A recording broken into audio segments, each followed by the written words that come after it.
Welcome. Welcome. My name is Florian. I'm the guy here, and with me is my colleague Stefan. And welcome to our first ISE Retail Forum.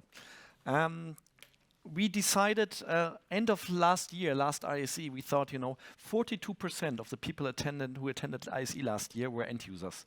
And ISE has always been, the global show for system integrators, for vendors. And we thought if 40%, 4 out of 10 people are end users, we need to offer more than just technology.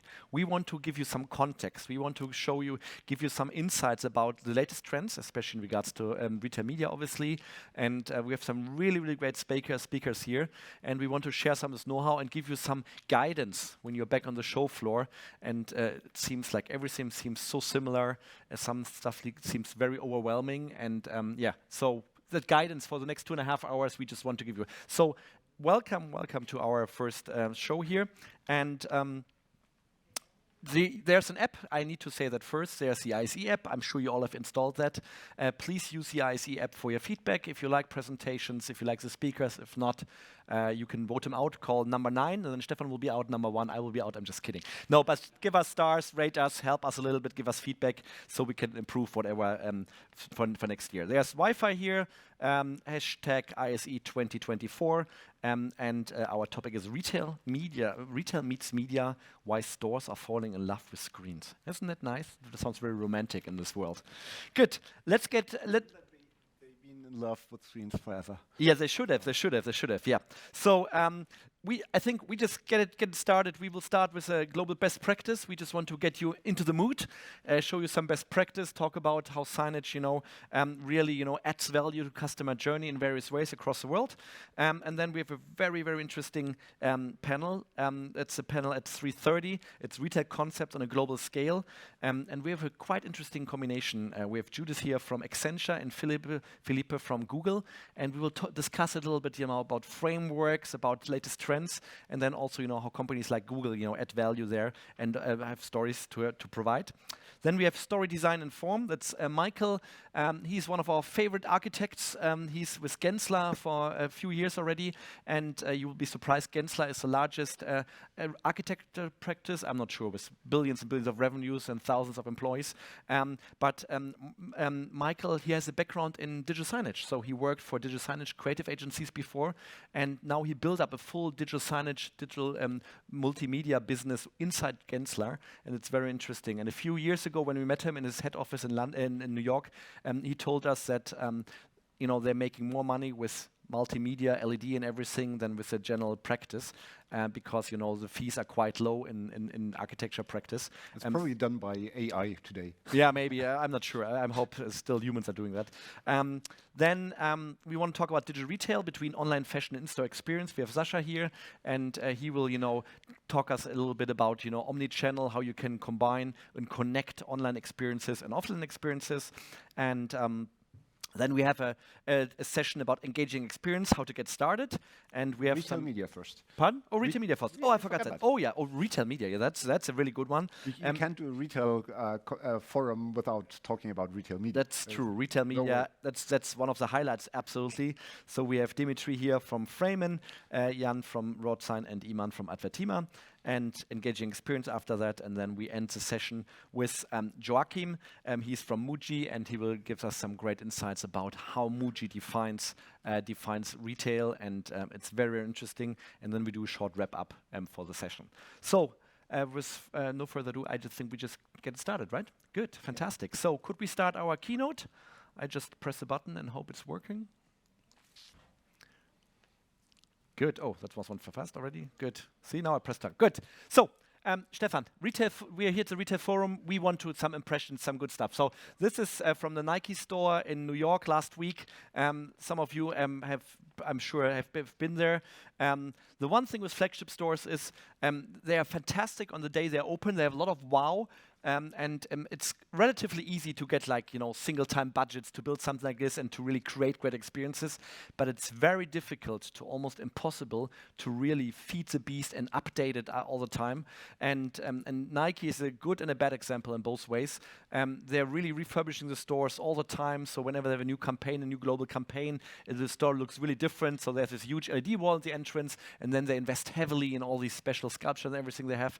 But unfortunately, not everything is catching up with that. So they also have had a really good app, in-store app, which you could really use, was very helpful. But in recent years, they stopped investing in that, or at least the experience not there anymore. So a typical example, of big brands losing interest, or probably a person not responsible for that anymore, moving on to a next thing in the organization, and it's losing a little bit. So it's a great experience, but unfortunately just a great physical experience, and it's missing this omnichannel thing. And the other big challenge is when taking concepts from flagship into the field, is building it in a modular way, so you can take elements to stores that are not in New York City or in Paris or wherever they are, but really to smaller locations, to smaller city. That's the second big challenge with flagships concepts.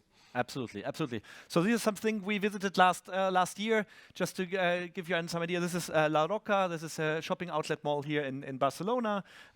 This is a really cool thing in Kuala Lumpur, but we will show you some others. This is Rolls-Royce, really cool store in Riyadh.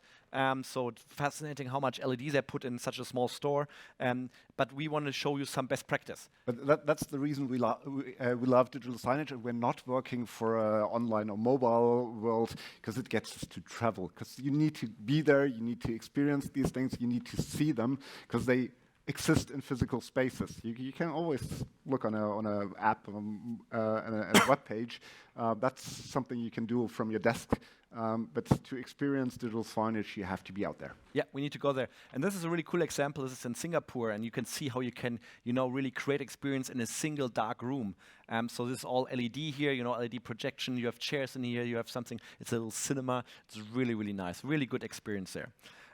But with a highly standardized one, but which is really interesting, this is Kering Eyewear, one of the big luxury groups from France. They have all these brands, at least a license for eyewear. And they're now opening these stores, these flagship stores. This is in Kuala Lumpur. And they're using screens all over the place. So they have screens behind the merchandise, they have them on top, and you can really create stories there. You can see this is like brand by brand. They have some moving images there, the logo and the glasses here. But then they also do total domination. So they have here Cartier, and they use the whole width of their video wall really to play videos, and this is something to attract people from far away. So the closer you get, this is a better one, but as you can see from far away to the store, they use the whole screen, the whole wall to create stories there, and it's very, very engaging, simple, but very good. Yes, there should be some calibration with the screens, I know that, but that happens. This is retail reality. This is another concept.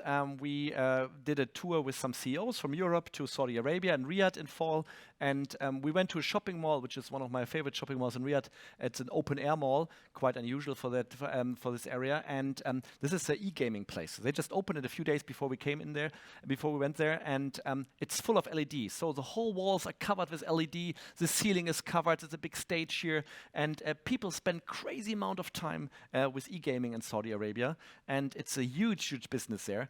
And it's really cool because it's really, it can change over the time. So when we first entered, there was this bank-sponsored event, and then a few minutes later, they changed the whole branding. So the whole space changed, and it's done really, really nicely and really immersive. I'm sure you have all seen this one. MaxWave, the largest transparent video wall in Spain currently, and it's really, really nice, and everyone who has been here last year knows, this is really cool, and even in direct sunlight looks quite nice. And for me, it's a great example that even transparent LED nowadays can look nice, because in the past that was quite problematic, especially from the inside, and that looks really cool.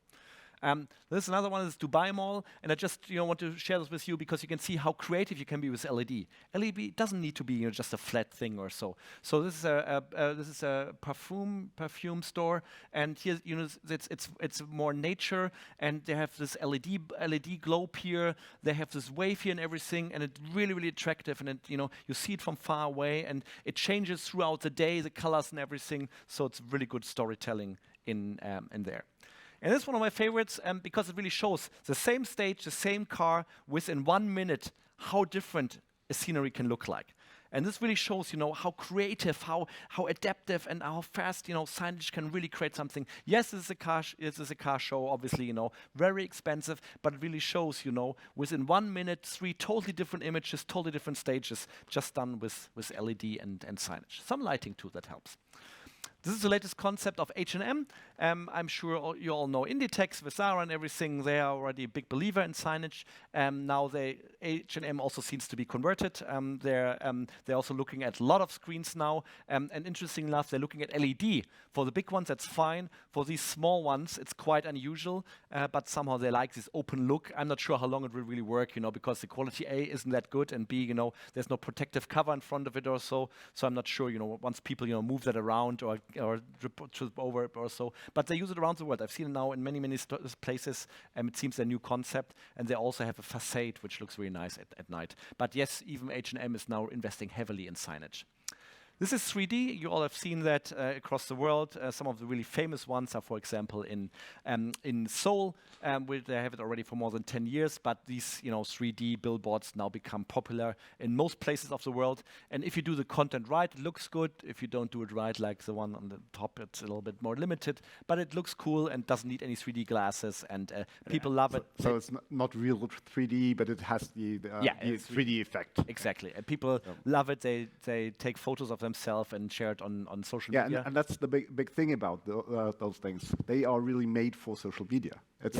Of course, they look impressive when you're there, but you need to be in one spot to actually see the 3D effect properly. But what they really made for is social media. Yeah. And Piccadilly Circus, there's a study from Ocean Outer who are doing the Piccadilly Circus LED, and they know the reach via social media is much higher than just the people in front of the screen. So it's really this combination of sharing everything. So it's a great thing, because we will also talk a lot about omnichannel later on, and even Out of Home, has understood that and do that. So it's quite a nice thing. There's a Tiffany flagship store in New York, the most expensive flagship store in the world. I think 500 million, whatever they spent on this one. Tiffany is now owned by LVMH. They have enough money, Louis Vuitton, and they not only renovated this old historical building, which doesn't have any windows, but they also added a few stores on top of it that made it really expensive. But what's so cool about it, because as they don't have windows, they have this virtual window here, and it's a full LED wall on both sides. The content is changing, the coloring is changing, and while I was there last week, it started snowing outside and I couldn't see it, but even the content was changing very fast, and you could see the snow coming down and everything. So it's quite nice, and the employees really love it because they know now how the weather's out there. And it's great storytelling. Yes, you need to be Tiffany or Louis Vuitton to do that, but one of our favorite things is the mirrors on the top. And combining mirrors and LED is really, really becoming popular. You see it at the Samsung. I'm sure you've all seen it. The depth. It's mirrors, and it's really, really good. And we also see it in many other stores where you install, LED wall at the end of the store, and you have like an angle mirror, so you can see it already from far away, even with merchandise in front of it or so. So playing around with mirror, it's not new. Many have done it before, but it's becoming more and more popular, and it's much more efficient, obviously, much cheaper. It's just a bit challenging for content creation. Yes. You have to be good in content creation to make that work. Absolutely. And last but not least, digital twins. I'm sure all of you have heard about digital twins, and nobody really knows what it is. Well, some people do. But digital twin is that I have a totally digital copy of something, but it's much more. It's full interactive, has real-time data. This is really essential. And I can, not only control and manage certain things, but I can also, play around and try, what happens if I do change certain parameters. And this is a live building. This is in Masdar City in Abu Dhabi. There was a GITEX show, and you could really change the temperature of every single room. They have buildings full of sensors, so you know exactly, how many people are in there, what's the temperature, what's the lighting condition, everything. And in manufacturing, digital twins are already, very well established. But we now also see that more and more in museums and in other places. So digital twin is something where digital signage obviously is more like an enabler to it, because it offers touch screens and large walls, but you need to visualize it to really understand it. And the reason why we put in this example as well is, especially in retail, it's not, when you think about digital signage, don't only think about front of house, but also think about back of house. I mean, having a platform to communicate with your employees, things like this. Screens are used in the back of stores to have a communication channel, to make things more efficient, and also to manage the whole space in terms of air conditioning and things like that. Yeah. So that was the inspirational part. Now hard facts. Unfortunately, it's the case always with invidis. You know, we try to mix both. No, we want to explain you, give you some insights about retail media, retail marketing. I'm not sure. Some of you may have attended NRF 10 days ago in New York. I did. And for me, it was very interesting because we're in the business and we advise clients for many, many years. And for me, retail is the fine differences between retail media and digital out-of-home weren't always clear to me. And most people are mixing up both. And we thought, now it's the right time to give you some insights to explain you a little bit. Stefan. Yeah. So, and retail media is the hype topic currently in the space, but it's not that new. Actually, retailers have been marketing to their audiences for like the past 100 years or so. So basically, they knew people are coming to us and we're trying to sell something, so we give the printed leaflets or things like that to our customers. So that's conceptually nothing new. The new thing is that this is all digital now, and this gives a whole new dimension to the whole concept, because you can only market or advertise things that you're selling in store, but you can also sell things to this audience that are not in store. And this concept basically started with search. So first wave of advertising, digital advertising, was Google, basically selling listing spaces and space on their website. It's a huge business for Google, and you see that they're dominating the market. Second wave then was social. So Meta is dominating this. So basically the same idea. We have an audience. We know what they're looking for, what they're doing. So it's a good opportunity for brands to advertise there. And we can, as Meta, sell this advertising space to the brands. And the third wave now is retail media, basically dominated by Amazon. Same concept. Like, okay, we've got the audience, we've got people, we know what they're looking for because they're searching for products on Amazon. So it's a very easy way for us to make suggestions and to sell that to brands and companies who want to sell their product. So if you look at Amazon's retail business, actually, retail media is the only reason why they're profitable. So the lower line is actually Amazon Retail. It's Amazon Retail. Amazon Retail's profitability without advertising. So you see, for most of these quarters, they were not profitable with their core business, with the retail business. But what makes the difference is advertising. So how does it work? If you look at any of the Amazon pages, and if you look what's sold advertising, that's the first page, that's the normal page you have on your screen.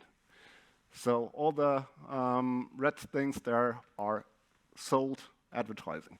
And if you look at the full page... Nobody does it, by the way. Yeah, that's just, because you can do it.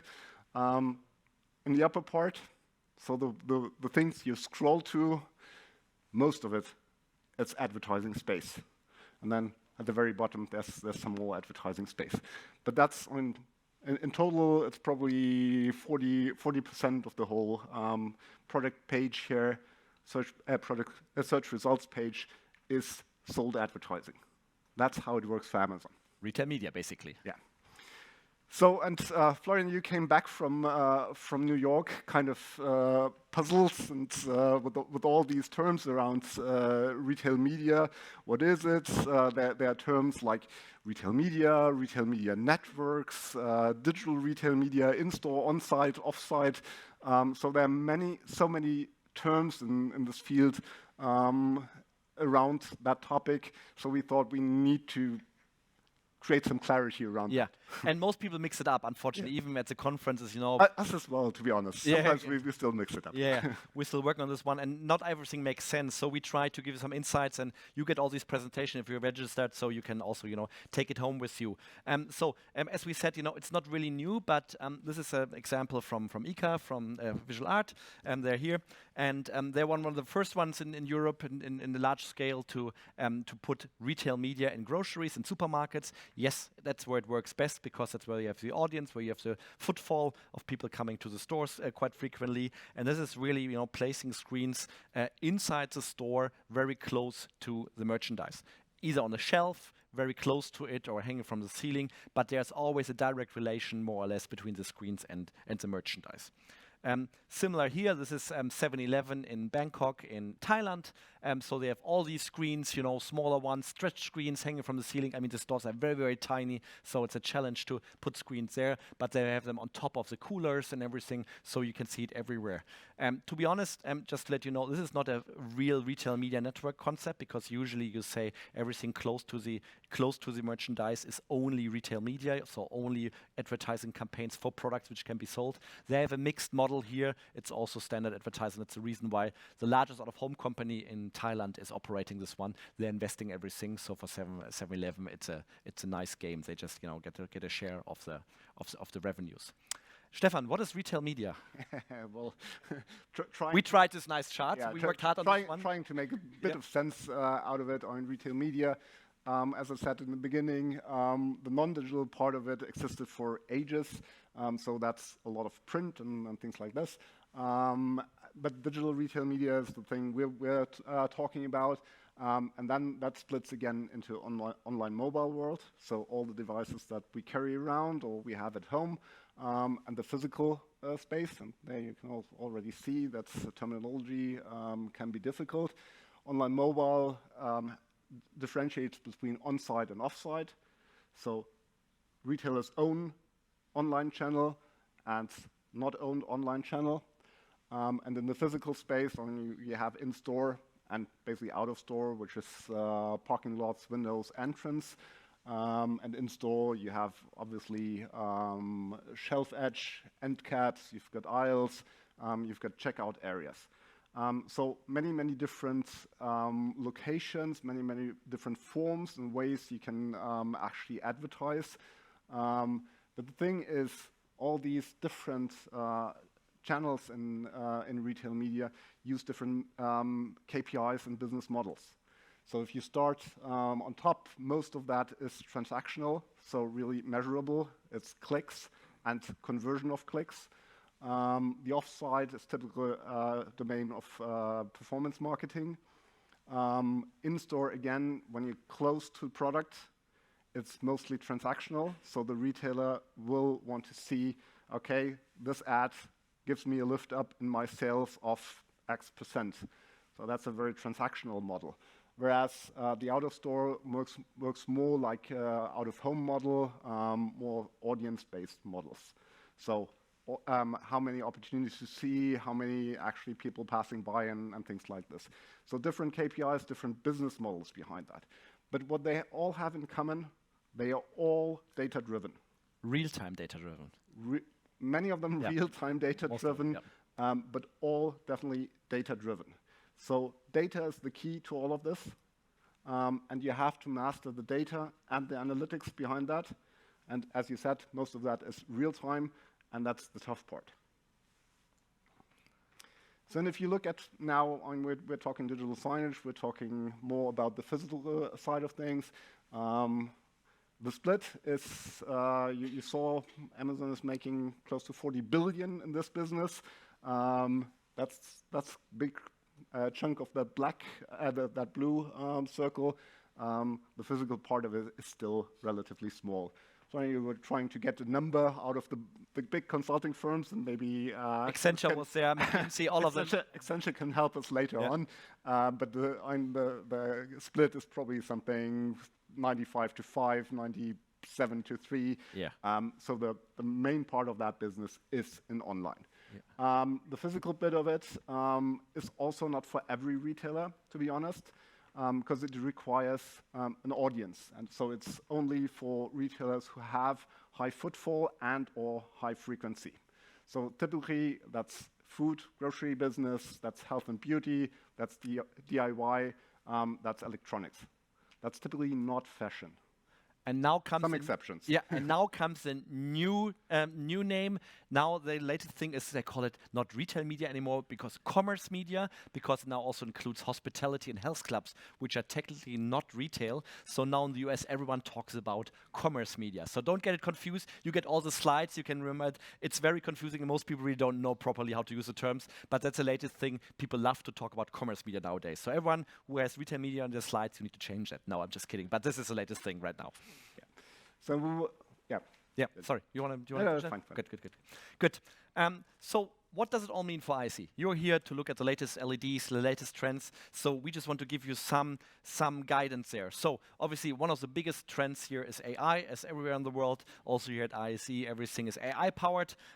We see a lot of low power displays, LED, LCD, and e-paper. Yes, this morning there was a huge announcement by Deutsche Telekom that they're launching their first e-paper based digital out-of-home network. So it's not on paper anymore. It just it's not the thing which sounds good, but it seems to be that the medium is now ripe also for e-paper devices. So let's see what's happening there. Remote device management, very, very important. We see it everywhere. We see vendor agnostic solutions. We see specialized solution by the different display vendors. So it's really important because signage has become business critical. If the screen is black, you don't make any money. So that's relevant nowadays. Sustainability, well, it's a no-brainer. That's really, really important. IT security. And there's one term, it was invented by us, but we believe it really, really helps understand what IoT is really all about. There's this vision of a sensor on every screen. Should be on every screen, by the way. So that's a vision. Eventually, in retail media, in commerce media, you will have a sensor, being it a smaller camera, being it some form of sensor on every screen, because you need accountability. You need to understand it's real time. You have the checkout data. You need to understand, is the campaign working? If not, do we need to change something? Also, dynamically, content campaigns can be changed dynamically, automatically with Gen AI. So these are all things which really play a huge role. So if you want to go on the show floor later on or tomorrow, please always have a look. These are the topics you will see basically on every booth, but always, try to relate what does it mean for your business, for your client's business. It's relevant out there.